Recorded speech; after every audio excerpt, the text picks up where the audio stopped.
Lining अगर आप pant बना रहे हैं तो फिर आपको ये सेंटर पे स्टिचिंग लगाने की जरूरत नहीं पड़ेगी। लेकिन अगर आप ये पैंट में गुड मॉर्निंग एवरीवन, कैसे हैं आप सब? आई होप मस्त होंगे। सो गाइस, आपकी दुआ से मैं भी एकदम मस्त हूँ और डेली की तरह आज जा रहे हैं। गाइस, कुछ ना कुछ सीखते रहिए और वीडियो को लाइक और चैनल को सब्सक्राइब करना मत भूलना। हम वर्क करते हैं तो जो हमारी गलती है पहले होती थी वो बिल्कुल नहीं होती। आप लाइक और चैनल को सब्सक्राइब करना मत भूलना। Finally guys, good morning sir, good morning.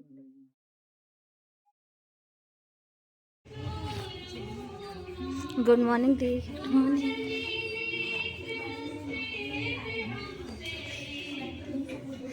Vanshika, very good morning. Ayushman बाबा।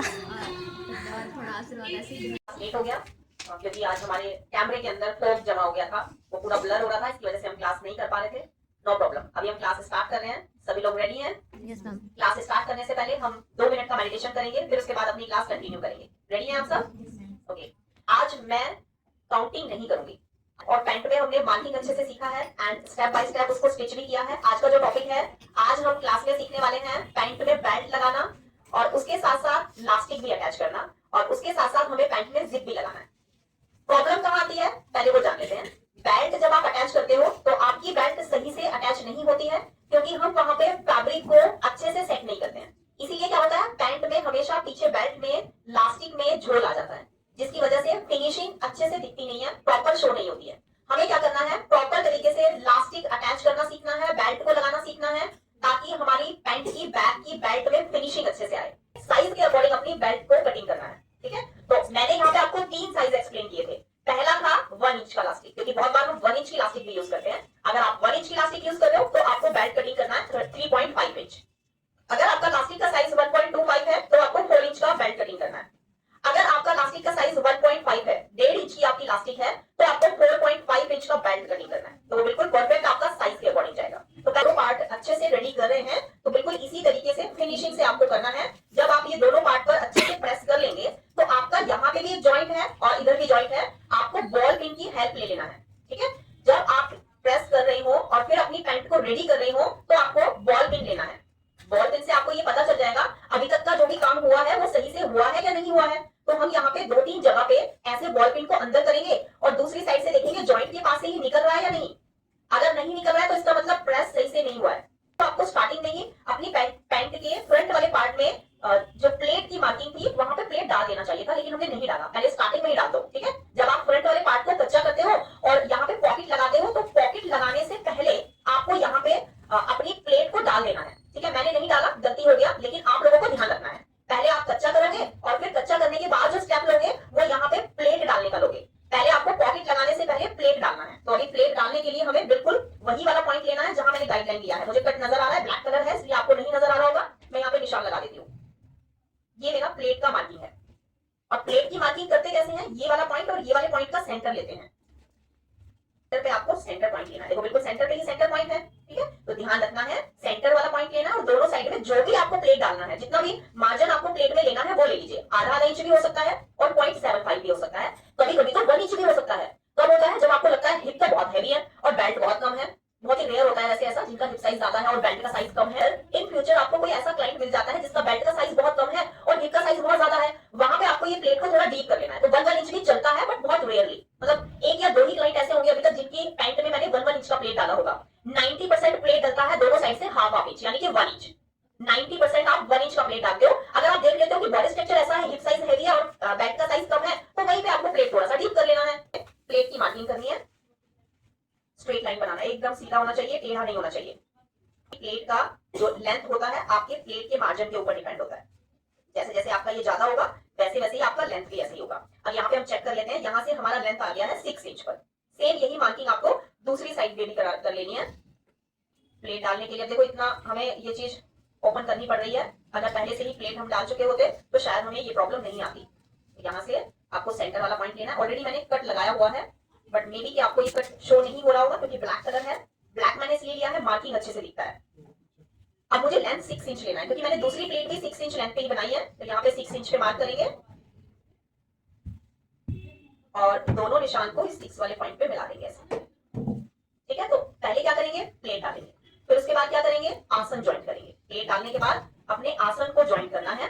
जब आप आसन को ज्वाइन करेंगे, यहाँ पे देख रहे हो ना, बिल्कुल गोलाई में है, ऐसे ऐसे ही आपको भी करना है। आप लोग गलती करते हो, पहले आसन ज्वाइन कर लेते हो और फिर उसके बाद अपनी पैंट की फिटिंग करते हो। अगर पैंट की फिटिंग आपकी पहले हो गई और फिर बाद में आसन ज्वाइन हुआ तो बहुत सारी प्रॉब्लम्स पैंट की सॉल्व हो जाएंगी, कभी लाइफ में प्रॉब्लम नहीं आएंगी। जब आपका पैंट का साइज ज्यादा होता है तो आपका नीचे से बॉटम भी थोड़ा एक्स्ट्रा होना चाहिए। अगर आप ये सोच रहे हैं कि मैं यहाँ से हेवी साइज है, मेरा हेवी साइज है और नीचे से बॉटम में रख दूं 13 इंच का, 13 इंच का, तो फिर वो प्रॉपर शेप नहीं आएगा। खुद ही सोचो ना, यहाँ से इतना ब्रॉड है और जब धीरे धीरे नीचे की तरफ जाएगा तो ये वाले पार्ट में फिनिशिंग नहीं आएगा। तो इसलिए ध्यान रखना है, जैसे जैसे साइज बड़ा होता है नीचे का बॉटम का साइज भी थोड़ा एक्स्ट्रा ले लो। जैसे मैंने यहाँ पे 7.5 लिया है ना, क्योंकि पहले ही मैंने बताया कि नी की साइज से मेरे लेग पे फैट बहुत ज्यादा है। अगर मैं अपने हैंड के फैट की बात करूं, हैंड के कंपैरिजन में मेरे लेग पे फैट ज्यादा है, क्योंकि कुछ प्रॉब्लम्स है। जैसे हम फीमेल्स ज्यादा देर तक खड़ी होती है तो स्वेलिंग आ जाती है पैरों में, वैसे ही मेरे को भी ये प्रॉब्लम है। तो हमेशा क्या होता है, मेरे पैरों पे फैट होता ही है।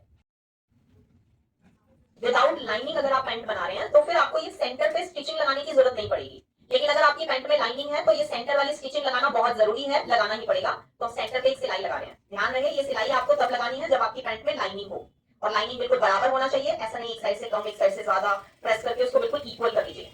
लास्ट पॉइंट तक लगाएंगे, फिर उसके बाद प्लेट डालेंगे। प्लेट डालने के लिए जहां पे आपने स्टिचिंग लगाई है उसके सेंटर से फैब्रिक को फोल्ड करेंगे। फैब्रिक फोल्ड करने के बाद सेट करेंगे ऐसे। उसके बाद निशान के ऊपर से ही स्टिच लगाना है। जहां निशान लगा है वहीं पे सिलाई लगेगी, इधर उधर नहीं होना चाहिए, जिससे कि आपका पॉइंट अच्छे से बने। हमेशा प्लेट कहीं भी डाल रहे हो, आप किसी कुर्ती में डाल रहे हो, आप किसी ब्लाउज में डाल रहे हो, आपने अभी पैंट में डाला है, हमेशा पॉइंट एकदम ऐसे जाना चाहिए, ऐसे जाना चाहिए। और मैं बता देती हूँ आपकी प्लेट कैसे डलती है, चौक दे दीजिए मुझे। निशान तो लगाते नहीं हो, सेंटर वाला निशान लगाते हो, उसे मार्जिन वाला नहीं लगाते, और आप ऐसे जाते हो जाते हो जाते हो, और यहाँ तक आ गए हम, फिर एकदम से ऐसे घूम जाते हो। ऐसे ही तो लगती है आपकी प्लेट। और ऐसे प्लेट डालोगे तो आपका सामने से फिनिशिंग आएगा ही नहीं। जब तक ये प्लेट बिल्कुल रॉकेट की तरह एकदम सामने नहीं बन जाता, आ जाता, और ये पॉइंट नहीं बन जाता। जितना बारीक पॉइंट होगा, जितना स्मूथली आपकी प्लेट जाएगी, उतना ही फिनिशिंग बाहर से आएगा।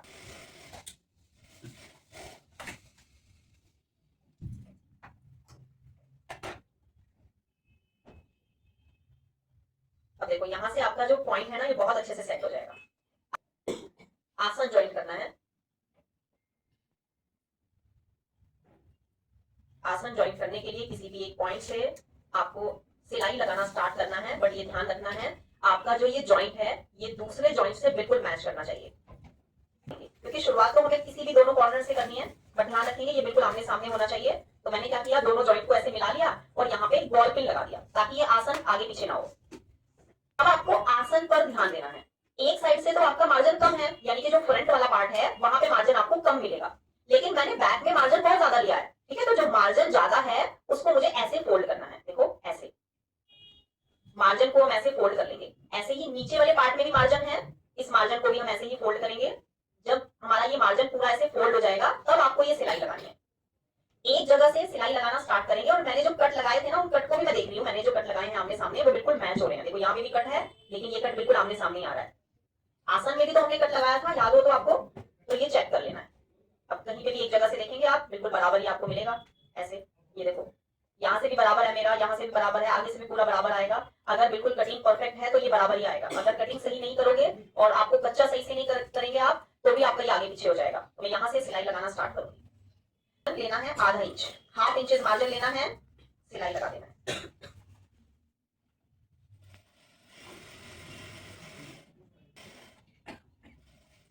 अब जो आपने पिन लगाया है, इस पिन को हम निकाल देंगे और फिर इस सिलाई को गोलाई में ले लेंगे ऐसे। देखो, दो सिलाइयां लगाने की जरूरत नहीं है। आप लोग ये सोचते हो कि पैंट में बैठेंगे तुम्हारा आसन फट ना जाए, दो सिलाई लगा लेते हैं। दो सिलाई लगाने की जरूरत नहीं पड़ती। बस ध्यान रखो, जहां पे ये जॉइंट आया है वहां पे आप ऐसे बैक करके सिलाई ऐसे लगा दें। बैक करो मशीन को, बैक करने पर फिर वापस से उसी निशान के ऊपर, उसी गाइडलाइन के ऊपर आ जाओ। बस इतना काफी है, आपको दो सिलाइयां लगाने की जरूरत नहीं पड़ेगी। वरना आप लोग दो दो सिलाइयां लगाते हो, जिसकी वजह से टाइम भी लगता है और वो यूजलेस है, कोई खास यूज नहीं है उसका। अब हमने दोनों पॉइंट को अच्छे से मिला के अपने आसन को ज्वाइन कर लिया है। लोक करेंगे आगे से पीछे तक। ओवरलोक होने के बाद ही बेल्ट लगेगा और जिप भी तभी लगेगी, और बेल्ट लगाने से पहले हम जिप लगाएंगे। ऑलराइट, दोनों साइड आता है। आपको जो कंफर्टेबल हो आप वो ले सकते हैं। जैसे मुझे ये जो लेफ्ट वाला जो कट है इसका ज्यादा कंफर्टेबल होता है यूज करना, ये मैं ज्यादातर यूज करती हूँ। ये वाला बहुत कम यूज करती हूँ। कभी मुझे मोती वाला लेस लगाना है तो मैं इस वाले बूट का यूज करती हूँ जिसमें राइट साइड में कट है। अदरवाइज जो लेफ्ट साइड में कट है ना, वही वाला बूट मैं हमेशा यूज करती हूँ। इससे जिप लगाने में मुझे आसानी हो जाती है।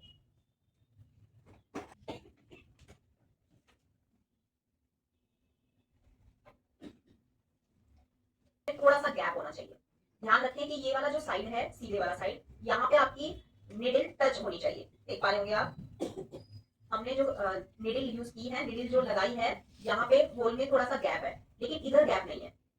अगर हमारा इधर गैप नहीं हुआ तो जब हम अपनी जिप के ऊपर सिलाई लगाएंगे तो सोचो मेरी जो सिलाई है वो तो बिल्कुल ही पास में आने वाली है ना। ऐसे देखो, तो जब आप यहाँ पे अपनी जिप के बिल्कुल साइड में सिलाई लगाओगे तो बिल्कुल ऐसे सिलाई साइड में आनी चाहिए। जितना ज्यादा आपकी जिप के पास में सिलाई आएगी, आपकी जिप उतनी ही बढ़िया दिखेगी, फिनिशिंग से दिखेगी। जितना गैप ज्यादा आएगा, स्पेशली इनविजिबल में, तो उतना ही हमारा ये गैप बाहर से दिखेगा, तो वो अच्छा नहीं लगेगा। आप निडल और बूट को सेट कर रहे हो तो आपकी निडल बिल्कुल बूट के पास में आनी चाहिए।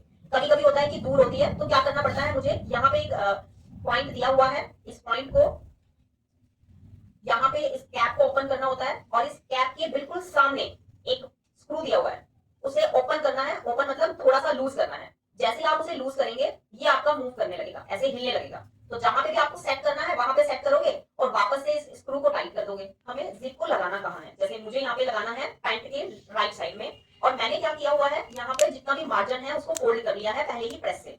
तो मुझे यहाँ पे गाइडलाइन मिल गई है, मेरा फैब्रिक एकदम परफेक्टली सेट है। अंदर जितना भी मार्जिन मुझे रखना था मैंने प्रेस से इसको सेट करके रखा है, और अब मैं इसको ऐसे रखने वाली हूँ। यानी कि जो मेरा ये बैक पार्ट है, इस बैक पार्ट को मैं ये ऐसे सीधा रखूंगी और चेक करूंगी कि मेरा जो मार्जिन है वो बराबर है या नहीं है। देखो मेरा दोनों साइड का जो मार्जिन है वो बिल्कुल बराबर है, और अंदर वाली साइड से भी देखो मेरी फिनिशिंग कितनी अच्छी आ रही है।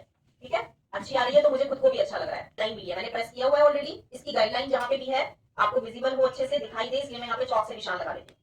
ठीक है, वैसे तो आपको नजर आ रही है, लेकिन फिर भी मैं एक चौक से निशान लगा लेती हूँ, गाइडलाइन ले लेती हूँ। बस ध्यान रखना है जहां पे आपको जिप अटैच करना है वहां पे आप गाइडलाइन ले लेंगे ऐसे। और जो भी आपको जिप यूज करनी है उसको ऐसे एक बार ओपन कर लो, चेक करो ये स्मूथली ओपन हो रही है या नहीं हो रही है। अगर हो रही है तो उसका मतलब जिप की क्वालिटी अच्छी है। अगर नहीं हो रही है तो दो काम कर लेने हैं। पहले तो आपको जो चौक है, इस चौक को जिप के ऊपर ऐसे रब कर लेना है। ठीक, यहाँ पे ऑयलिंग कर दीजिए। ठीक है, जो भी मशीन में आप ऑयल डालते हो वही ऑयल आप यहाँ पे लगा दें, फिर इससे भी आपकी जिप खराब जो भी है वो ठीक हो जाएगी। रखना है, जिप का बैक साइड ऊपर रखेंगे, और जिप का जो आपका ये राइट वाली साइड है, ये वाला साइड आपको इस निशान के ऊपर रखना है ऐसे। अब इस जिप को निशान के ऊपर ही रखेंगे और ऐसे स्टिच लगाना स्टार्ट कर देंगे। सबको समझ में आ रहा है? अब हम बिल्कुल ऐसे बूट को रखना है और यहाँ पे सिलाई लगा देना है। स्टार्टिंग में मैं ऐसे जिप को ओपन नहीं करने वाली हूँ, क्योंकि अगर मैं ओपन करूंगी ना तो कभी कभी क्या होता है, ऐसे खिंच जाता है, आपका गाइडलाइन इधर उधर हो जाता है। तो पहले एक सिलाई ऐसी लगा दें जो सिर्फ और सिर्फ आपका पूरा फोकस आपकी इस जिप और इस फैब्रिक पे हो। आपको बस गाइडलाइन फॉलो करना है। गाइडलाइन के ऊपर ऐसे जिप रखोगे, सिलाई लगा दोगे। सिलाई पास में लग रही है, सिलाई दूर लग रही है, उसका ध्यान नहीं रखोगे, वो बाद में देखेंगे। पहले है कि आपको जिप ही अच्छे से लगा देनी है। और जहां तक मेरा ये ओपन है वहां से 1 इंच नीचे तक मुझे जिप लगाना है। 1 इंच नीचे, जहां तक आपको जिप लगाना है उससे भी 1 इंच नीचे तक आपको जिप ऐसे अटैच कर देना है। हो गया है ना, यहां तक लगा था मैंने, यहां तक भी सिलाई लगा दिया। अब मुझे जिप के बिल्कुल पास में सिलाई लगानी है। अब मैं वो टारगेट ले रही हूँ जो मुझे लेना चाहिए था। अब देखो जिप का जो ऊपर वाला पार्ट है, ये वाला पार्ट, इसको मैं ऐसे पकड़ रही हूँ और ऐसे स्ट्रेच कर रही हूँ, बाहर की तरफ स्ट्रेच कर रही हूँ, खींच रही हूँ इसे, खींचूंगी और बिल्कुल किनारे पर सिलाई लगाऊंगी। खींचूंगी तो किनारे पर सिलाई लगाऊंगी। ये वाली सिलाई मेरी जितनी पास में आएगी मेरे लिए उतना ही अच्छा रहेगा, मेरा रिजल्ट उतना ही अच्छा आएगा। इसलिए ये पार्ट ऊपर से स्ट्रेच करना है, खींचना है और साइड में स्टिच लगा के जाना है। ये तक बिल्कुल वैसे ही स्टिच लगाएंगे, बिल्कुल बराबर। हल्का सा मुझे नीचे वाले कपड़े को खींचना था, लेकिन मेरा पूरा ध्यान तो आप लोगों को सिखाने में और बताने में था, जिसकी वजह से मैंने ये वाली चीज अपने दिमाग से निकाल दी। तो बट आप लोगों को ध्यान रखना है, जिप को नहीं खींचना। जिप को खींचेंगे तो यहाँ पे झोल आ जाएगा, ऊपर की तरफ लूज हो जाएगा कपड़ा। जब आप जिप को लगाएंगे तो आप नीचे वाले कपड़े को हल्का स्ट्रेच करेंगे और फिर जिप लगाएंगे, और जब हल्का आपने नीचे वाले कपड़े को स्ट्रेच किया तो एकदम फिनिशिंग दिखेगी आपकी यहाँ पे, और भी अच्छी, जितनी अभी नजर आ रही है ना आपको, और भी अच्छी दिखेगी। मैंने जो ये गलती की है ना, मैं इस गलती को छुपा सकती हूँ प्रेस की हेल्प से। कभी कभी आपको स्ट्रेचेबल कपड़े पे जिप लगानी होती है, तो आप ऐसे ही जिप के ऊपर 2-3 गाइडलाइन ले लें। फॉर एग्जांपल कि आज तो मेरा कॉटन का कपड़ा है, लेकिन इन फ्यूचर मुझे अगर किसी स्ट्रेचेबल कपड़े पे जिप लगानी होगी तो मैं यहाँ पे जिप को इस तरीके से गाइडलाइन ले लूंगी, जिप के ऊपर ही गाइडलाइन ले लूंगी, ऐसे। गाइडलाइन लेने के बाद जिप को ओपन करेंगे। अब आपने जो लास्ट में गाइडलाइन ली है इसको बिल्कुल आमने सामने रखना है ऐसे। ध्यान रहे ये आगे पीछे ना हो जाए, अगर आगे पीछे हुआ तो आपकी जिप में फिनिशिंग नहीं आएगी। तो ये सामने सामने रखना है और इसको ऐसे घुमा लेना है, ऐसे एकदम आमने सामने। देखो पॉइंट इधर उधर नहीं होना चाहिए, पूरा फोकस आपका इसी पे रहना चाहिए। जब तक आपका ये यहाँ पे अटैच नहीं हो जाता, सिलाई नहीं लग जाती, तब तक पूरा ध्यान आपका इसी पे होना चाहिए कि गाइडलाइन आमने सामने है या नहीं। अब थोड़ा सा जो आपने ये कट लगाया है, ये जो निशान लगाया है, इससे थोड़ा सा नीचे जाएंगे और नीचे से अटैच करना स्टार्ट करेंगे। अब देखो मैं अपना पूरा ध्यान सिर्फ और सिर्फ गाइडलाइन पर दे रही हूँ, क्योंकि मुझे दोबारा से सिलाई लगानी है पास में, जैसे पहले लगाई थी मैंने। अब मुझे पूरा ध्यान रखना है, मेरी जो जिप है उस जिप को मुझे तो खींचना नहीं है, क्योंकि पहले मैं गलती कर चुकी हूँ। मुझे पता चल गया था, मैंने इस कपड़े को नीचे वाले कपड़े को हल्का सा स्ट्रेच करना है और ऊपर वाले को नहीं करना है, जिससे मेरा रिंकल नहीं दिखेगा बिल्कुल भी। जिप नॉर्मल यूज कर रही हूँ, खींच नहीं रही हूँ जिप को, नीचे वाले कपड़े को हल्का सा स्ट्रेच कर रही हूँ, जिससे कपड़े में रिंकल ना आए। बहुत ज्यादा नहीं खींचना, जब बहुत ज्यादा खींचोगे तो कपड़ा बड़ा भी हो सकता है। नॉर्मल स्ट्रेच करना है। अब मुझे एक और सिलाई लगानी है मेरे जिप के बिल्कुल बराबर में। यूज करना था, आपको दिखाना था कि अगर मैं ब्लैक पैंट में व्हाइट कलर की जिप लगा रही हूँ ना, तो भी मेरी जिप बाहर से नहीं दिखेगी, पता ही नहीं चलेगा किसी को भी कि यहाँ पे ब्लैक जिप नहीं लगी है, ब्लैक कपड़े पे व्हाइट जिप लगी है, अगर तरीका आपका अच्छा है। अब देखो मैंने यहाँ पे जिप को स्ट्रेच किया, खींचा, खींचने पर मेरा जो सिलाई लगेगा वो बिल्कुल पास में लगेगा ऐसे। एक बार जब आपने अच्छे से सिलाई लगा दिया, अटैच कर दिया, तो ये सेकंड सिलाई लगाने में आपको प्रॉब्लम नहीं आएगी। मेरी जो सिलाई लगी है वो बिल्कुल परफेक्ट जगह पे लगी है। अगर आपको ऐसा लग रहा है कि मेरा नहीं लगा है, तो फिर एक और सिलाई लगा के उसको जहां जहां से दिख रही है वहां से पूरा कवर कर ले। धागे आपके बीच बीच में ऐसे लंबे लंबे धागे लटके हुए नहीं होने चाहिए। अगर आपकी जिप के अंदर वो फंस गए तो फिर आपकी जिप खराब हो जाएगी। इसलिए जिप के पास जितने भी धागे बड़े बड़े हैं आपको दिख रहे हैं, क्योंकि बार बार अगर मशीन आपकी धागा तोड़ेगी तो आपकी जो जिप के पास में धागे हैं वो बहुत ज्यादा आपको दिखेंगे। सारे धागे बिल्कुल पास से कट करने हैं ताकि आपकी जिप में ना आ जाए और आपकी जिप खराब ना हो जाए। तो जिप बंद करने के लिए नीचे से जिप का जो टेल वाला पार्ट है उसको होल्ड करना है ऐसे। अभी मैंने जिप के टेल वाले पार्ट को होल्ड किया हुआ है। अब मैंने क्या किया, जिप को ऐसे पकड़ा, टेल को ऐसे पकड़ा और जिप को बंद कर दिया। जब मैं अपनी जिप बंद करूंगी तो मैं देखूंगी मैंने जितनी भी गाइडलाइन ली थी वो सारी गाइडलाइन मेरी आमने सामने होनी चाहिए। ये देखो सारी गाइडलाइन आमने सामने है। अब हमारा जिप का जो भी एक्स्ट्रा पार्ट है उसको हम यहाँ से कट कर देंगे। आप चाहें तो एक सिलाई यहाँ पे लगा दें ताकि इन फ्यूचर अगर ये आपकी जिप यहाँ से खुल भी गई है तो वो खराब ना हो। ठीक है, तो यहाँ पे आपको एक छोटा सा टुकड़ा ले लेना है कपड़े का और यहाँ पे लगा के इसको सिल लेना है। इससे आपको हेल्प मिलेगा, मतलब आपकी जिप इन फ्यूचर कभी खराब नहीं होगी, खुलेगी नहीं। नीचे फोल्ड करने के बाद पहले हम पहले बूट चेंज कर लेते हैं। ये जिप के नीचे वाले पॉइंट पर ऐसे स्टिच लगा देंगे, एक्स्ट्रा कट कर लेंगे और इस पार्ट को ऐसे फोल्ड कर देंगे।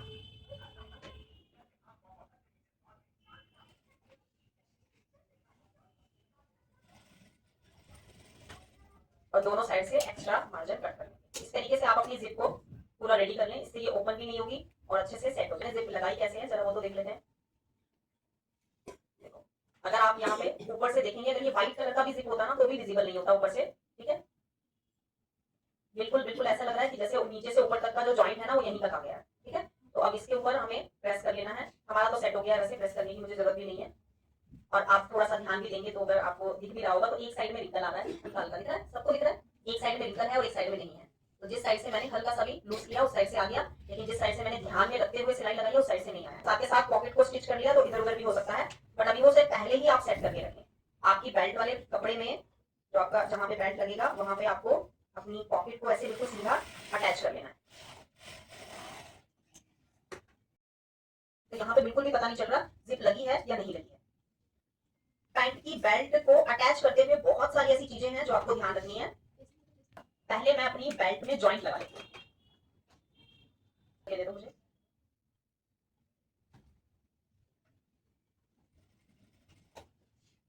अब मुझे बेल्ट को सेंटर से कट करना है, क्योंकि ये फोल्ड वाली साइड से मैंने कट किया था और सबका फोल्ड वाली साइड से ही होगा। जहां से मैंने बेल्ट निकालने के लिए आपको बताया है आप उसी जगह से बेल्ट निकालोगे, बाकी किसी और जगह से नहीं निकालोगे। और बेल्ट हमेशा फोल्ड वाली साइड से ही आपकी निकलेगी, तो आपको जॉइंट लगाने के बाद कपड़े को फोल्ड वाली साइड से ऐसे कट करना ही पड़ेगा।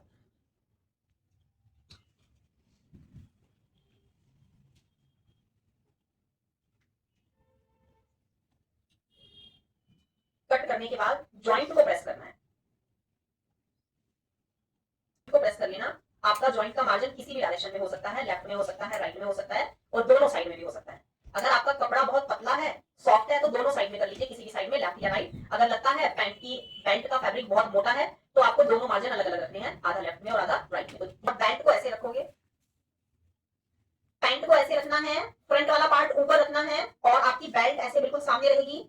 आपको ये देखना है कि आपका जो लास्टिक और बेल्ट है, हाँ ये भी ध्यान रखना है, ये बहुत इंपॉर्टेंट है। आप दुकान पे जाते हो, शॉप पे जाते हो तो आप लास्टिक और बेल्ट ले लेते हो, लेकिन आपको ये पता नहीं होता कि लास्टिक और बेल्ट को एक बार तो चेक कर लो दोनों बराबर है या नहीं है।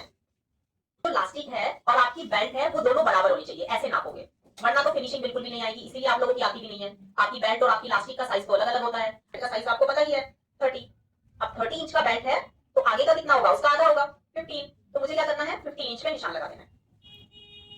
अब मुझे हुक और आई भी तो लगाने हैं आगे जिप के पास, तो उसके लिए मुझे अलग से 3 इंच और एक्स्ट्रा ले लेना है। ठीक है, अलग से आपको पहले अपना साइज ले देखना है। आपकी जो फिक्स बेल्ट का साइज है उसका आधा करेंगे, आधा करने के बाद उसमें 3 इंच या 4 इंच और एक्स्ट्रा ले लेंगे। अपनी बेल्ट को कटिंग करने का तरीका अच्छे से आना चाहिए। आपका जो भी बेल्ट का साइज है उसका आधा करना है, फिर उसमें 3 या 4 इंच और एक्स्ट्रा ले लेना है। ये जो निशान आपने लगाया है ना, ये सही होना चाहिए। अब यही निशान आपको दूसरी साइड में भी लगाना है।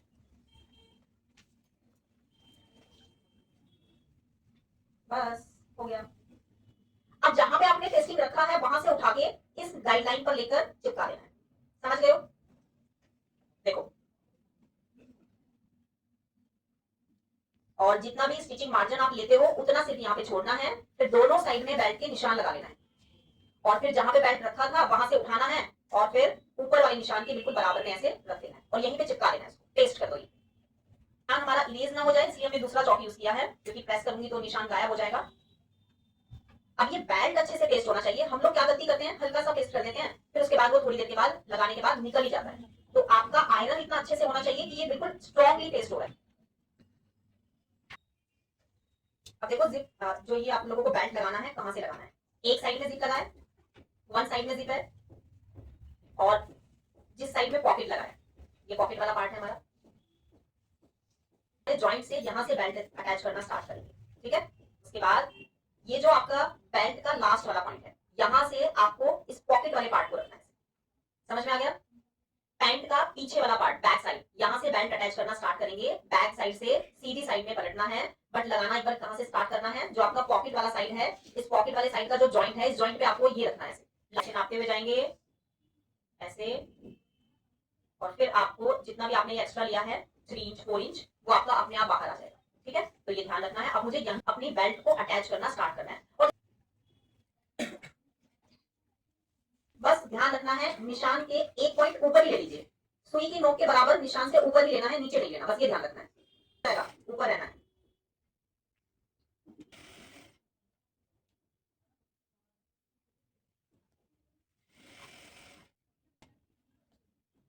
किसी भी कपड़े को खींचना नहीं है, किसी भी कपड़े को ढीला नहीं रखना है, बस बेल्ट को अटैच करते जाना है। अभी तो आपके पास गाइडलाइन नहीं है, यहाँ पे गाइडलाइन की नीड भी नहीं है, बस आपको आधा इंच का मार्जिन रखना है और सिलाई लगाते जाना है। दूसरी सिलाई लगाने से पहले जिप को बंद कर लीजिए और एक साइड में आपने लगा लिया है बेल्ट को, दूसरी साइड में भी बेल्ट जहां पे आ रहा है बिल्कुल इसके ठीक सामने, वहां पे निशान लगा दोगे, तभी तो बराबर हो पाएगा, वरना आगे पीछे हो जाएगा। तो जिप को ओपन करोगे, जहां पे भी निशान लगा है वहां पे ऐसे चौक से थोड़ा हाईलाइट करोगे और इस पॉइंट के बिल्कुल यहाँ पे ऐसे सिलाई लगाओगे, जहां पे भी आपको गाइडलाइन मिली है वहीं पर।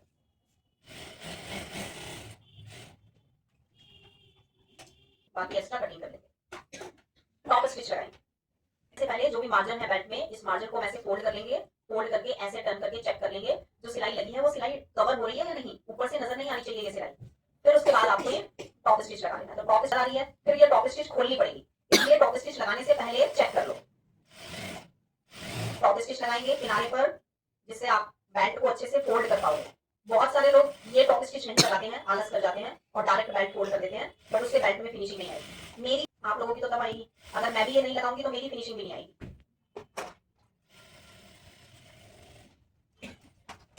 रेडी जितना आपका लास्टिक है, मेरा लास्टिक है 1.25, तो मुझे बेल्ट का साइज भी 1.25 रखना है। एक बार हम यहाँ से फोल्ड करने के बाद और सिलाई लगाने से पहले चेक कर लेंगे, यहाँ से हमारा 1.25 आना चाहिए। देखो, तो अभी जितना मैंने फोल्ड किया है ये बिल्कुल हमारे साइज के अकॉर्डिंग बिल्कुल सही हो रहा है, गलत नहीं हो रहा है और हमारी लास्टिक भी इसके अंदर अच्छे से चली जाएगी। तो एक किनारे से लगाना स्टार्ट करेंगे। ध्यान रखेंगे जब आप इस कपड़े को फोल्ड कर रहे हो मैंने देखो नीचे वाले कपड़े को थोड़ा छोटा रखा है, ऊपर वाले कपड़े को थोड़ा आगे बढ़ा दिया है। देख रहे हो, नजर आ रहा है सबको? जो ऊपर वाला कपड़ा है थोड़ा सा मैंने आगे बढ़ा दिया है, ऐसे ही बढ़ाना है। अब किनारे पर सिलाई लगाना स्टार्ट कर देंगे। यहां तक आपको नॉर्मल सिलाई लगाना है। अब आगे थोड़ा सा और ध्यान रखेंगे, नीचे वाले कपड़े को खींचेंगे, ऊपर वाले को लूज रखेंगे। नीचे वाले को खींच रही हूं मैं, ऊपर वाले को लूज रख रही हूँ। देखो पहले कुछ भी खींचा नहीं था, कुछ भी ढीला नहीं रखा था, है ना? लेकिन अब नीचे वाले को खींचना है, ऊपर वाले को ढीला रखना है, नहीं तो बात नहीं बनेगी। एक भी अगर छोटा सा भी झोल आ जाए तो मुझे बताना, छोटा सा भी अगर आ जाए, गलती से भी अगर हो जाए, बस नीचे वाले को खींचना है, ऊपर वाले को लूज रखना है और सिलाई लगाते जाना है। बेल्ट अटैच हो जाएगी। देखो कितने आसानी से मैं बेल्ट लगा पा रही हूँ। आपको लग रहा है कि मैं बहुत मेहनत कर रही हूँ? अब देखो यहाँ तक आना है, साइड तक आना है। मैंने थोड़ा सा आगे अपनी बेल्ट को बढ़ा भी दिया है, आधा इंच के आसपास तक आगे जा सकते हो, उसमें कोई प्रॉब्लम नहीं होगी। अब देखो यहाँ से जो आपका पॉकेट वाला साइड आ गया है, यहाँ से मुझे 1 या 1.5 इंच, 1 या 1.5 इंच और आगे तक स्टिच लगा देना है। 1 या 1.5 छोड़ देंगे आगे। लास्टिक डालने के लिए थोड़ी जगह छोड़ेंगे। आप लोग क्या गलती करते हो पता है? आप लोग लास्टिक की जगह यहाँ से छोड़ देते हो। आपको क्या करना है, सिलाई लगाते हुए इस साइड वाले जॉइंट से भी थोड़ा सा आगे आ जाना है और फिर यहाँ से आपको 1.5 या 2 जितना भी आपको छोड़ना है, ज्यादा अगर कंफर्टेबल चाहिए तो जगह ज्यादा छोड़ सकते हो ऐसे, और फिर आगे वाले पार्ट को ऐसे कवर करना चाहिए। ऐसा कोई लिखा नहीं है कहीं पे भी कि ये पूरा ऐसे ही करना है जैसा मैं बता रही हूँ। आप इसको छोड़ भी सकते हो। मैं यहाँ पे पहले लास्टिक डालने के बाद बेल्ट को भी स्टिच कर रही हूँ। अब देखो मैं जो बेल्ट स्टिच कर रही हूँ वहां पे मुझे ऊपर से बिल्कुल भी जो सिलाई लगाई है वो विजिबल नहीं हो रही है, एकदम फर्स्ट क्लास आ रही है।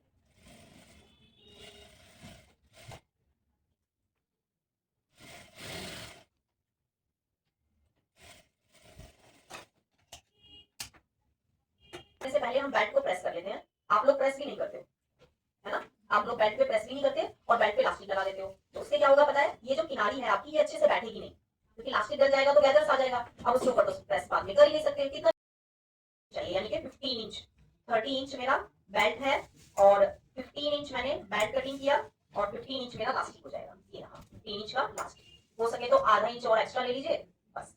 वैसे तो जरूरत नहीं है आधा इंच भी एक्स्ट्रा लेने की, स्ट्रेच हो जाता है, थोड़ा सा बढ़ जाता है लास्टिक। मैंने 15.5 ले लिया है, 15.5 का मैंने लास्टिक लिया है। अब हम लास्टिक डालेंगे, बॉल पिन ले लेते हैं, ये पिन ले लेते हैं। पिन की हेल्प से अपनी पैंट में लास्टिक डालेंगे प्रेस करने के बाद, बेल्ट वाली जगह से इजीली लास्टिक चला भी जाएगा। लास्टिक कहाँ तक आ रही है? ये रही लास्टिक, और मुझे यहाँ पे लेकर आना है लास्टिक को। थोड़ा सा और खींचेंगे ऐसे, ज्यादा भी मत खींचना वरना लास्टिक निकल जाएगी तो फिर बाहर आ जाएगी। ठीक है, तो इस तरीके से लास्टिक को, ये लो मेरी लास्टिक एकदम यहाँ पे आ गई है। मेरी लास्टिक आ गई है यहाँ पे और मुझे सिलाई लगानी है यहाँ पे। ठीक है, तो अब मेरी लास्टिक यहाँ पे है और स्टिचिंग मुझे यहाँ लगानी है। ऐसे हैंड से जब आप ऐसे उंगली से रब करोगे ना, आपको पता चल जाएगा लास्टिक कहाँ पे है। ये रही लास्टिक, तो मुझे सिलाई यहाँ पे लगानी है। अब मैं सीधी वाली साइड से सिलाई लगा दूंगी, क्योंकि अब मुझे लास्टिक को कितना भी खींचना होगा मैं खींच सकती हूँ, है ना? मुझे प्रॉब्लम नहीं होगी। एक सिलाई लगानी है सिर्फ यहाँ पे ऐसे, एक सिलाई मैंने यहाँ से लगा दी। अब जो लास्टिक मैंने यहाँ से डाली थी इसको भी बंद कर देती हूँ, क्योंकि मुझे इसकी तो जरूरत है नहीं, लास्टिक तो मेरी आराम से आ ही गई है। अब ये वाली सिलाई को भी यहाँ से ऐसे लगा देंगे।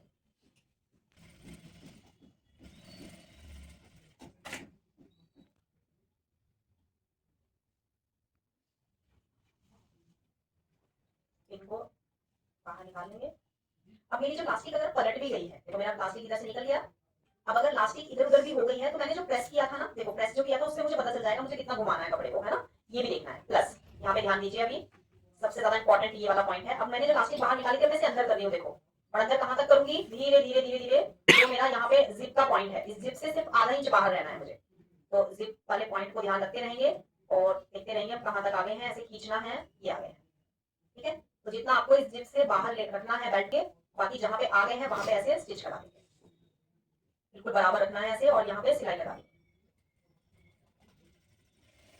बस हो गया, से लग जाएगा। प्लास्टिक को इतना बाहर निकालेंगे, पहले सिलाई लगा देंगे। अब जो हुक आपको लगाना है वो लेंगे। अब ये भी आपको बेल्ट के सेंटर पे लेना है, तो जहां पे भी आपका ये बेल्ट का पार्ट है, इस बेल्ट को ऐसे फोल्ड कर लेंगे और फोल्ड कर सेंटर पे निशान लगा देंगे। और जहां पे भी सेंटर पॉइंट आएगा वहीं पे आपको अपना हुक अटैच कर लेना है। पीछे प्लेट सेट कर देंगे।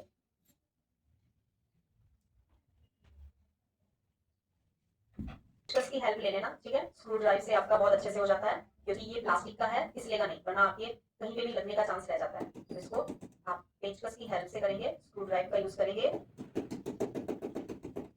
कर लेंगे और अपने साइज के अकॉर्डिंग स्टिच लगा दें। वो मैं बैक स्टिच कम लगाती हूँ, हाँ मैं बैक स्टिच कम रखती हूँ, मतलब लॉक कम लगाती हूँ, क्योंकि मेरी स्टिचिंग का गैप कम होता है, छोटा होता है। जब सिलाई का गैप आप छोटा रखते हो तो आपकी सिलाई खुलती नहीं है। तो नॉर्मली मैं नॉर्मल ऐसे ही सिलाई लगा देती हूँ तो मेरा खुलेगा नहीं, क्योंकि मेरा स्टिचिंग गैप ऑलरेडी कम होता है। ये देखो इस साइड से हमारा ये बिल्कुल अच्छे से लग गया है। अब मुझे जो लास्टिक के बीच में सिलाई लगानी है वो कैसे लगानी है, मैं 2-3 बार इसको ऐसे स्ट्रेच करूंगी। 1 पे ही कितना अच्छे से सेट हो गया। अब 2 एंड 3, 2-3 बार करोगे अपने आप प्लेट्स बिल्कुल बराबर हो जाएंगे। ऐसे ये आप स्ट्रेच करते हो ना, बिल्कुल बराबर रहना चाहिए, तभी फिनिशिंग अच्छे से आएगी। 1 एंड लास्ट 3, चारों तरफ से आपकी जो गैदर्स हैं वो बराबर होनी चाहिए, इक्वल होनी चाहिए, और जहां पे आपने इसको स्टार्ट किया था वहां पे एंड कर। ठीक है। अगर आपकी बेल्ट बहुत ज्यादा पीछे चली गई है तो यहाँ पे इस तरीके का आएगा। अगर आपकी बेल्ट यहीं तक रहेगी, मेरी बेल्ट ना थोड़ी सी आगे चली गई थी, देखा होगा आपने, तो ध्यान रखेंगे उसको। ठीक है, बराबर ही होनी चाहिए। ओपन करना है और ये देखेंगे कि आपका जो जिप के पार्ट वाला, ये जिप के साइड में जो आपका ये बेल्ट है थोड़ा सा बराबर आना चाहिए, थोड़ा सा बढ़ के भी आएगा तो ध्यान रखेंगे। मतलब ऐसे करना है कि वो कोलाई बिल्कुल बराबर हो, आगे बढ़ा के भी हो सकता है और ऐसे भी हो सकता है। फिर पे हम निशान लगा देंगे। फिर आपको जो भी हुक लेना है इसके साथ आप एक चेक कर लें ये बराबर ही है या नहीं। सेंटर पॉइंट लेंगे, प्लेट सेट करेंगे,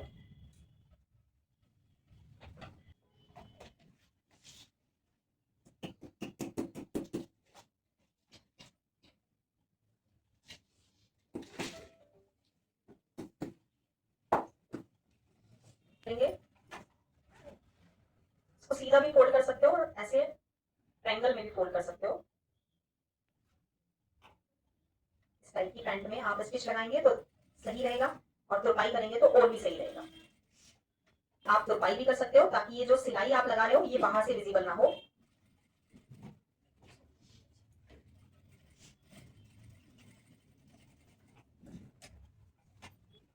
देखो हुक अच्छे से सेट कर लेंगे ऐसे। अब चलो पैंट को अच्छे से आयरन करके देखते हैं। आपको पता है कि इसका फिटिंग कैसा आएगा, सबको पता है कि इसका फिटिंग कैसा आएगा, मुझे भी पता है। तो पहनने से तो ड्रेस ही खराब होगा,